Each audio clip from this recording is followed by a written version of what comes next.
Labi, tātad runājot par iekšdurvīm. Iekšdurvis mums, iekšdurvis parasti ir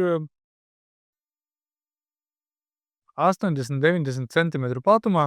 Protams, tas var atšķirties, bet es pieņemu, ka šajā gadījumā tās ir 90 centimetri. Tā arī vismaz pēc plāna izskatās, un tad atkal izveidojam jaunu kolekciju.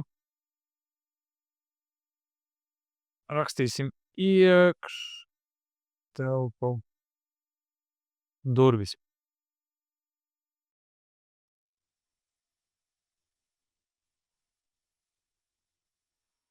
Galvenais, lai pats saproti, kas ir zem tās kolekcijas, kuru tu esi izveidojis. Tad mēs izveidosim šeit. Un sākam mērīt, es teiktu 210, 90.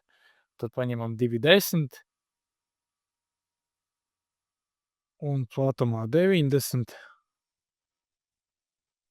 Tad mēs atkal samainam skatus, vai kur augšā paņemam Z, paskatāmies no augšas skata, izslēdzam to magnetu ārā, lai viņš nebuksē, un iebīdam to aptuveno vietu. Uzreiz ar Shift un D nodublējam, atkal ar saīsnēm pa asīm mēs arī savienojam viņu ar plānu.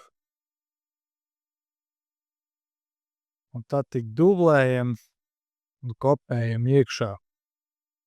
Svarīgi ir paskatīties, kāds platums, var abiem uzlikt abām malām platumu 0,9, tad tas kubiks nebūs tur baigi jāgroza un uzreiz varēs pielikt pie visām sev vēlamajām sienām.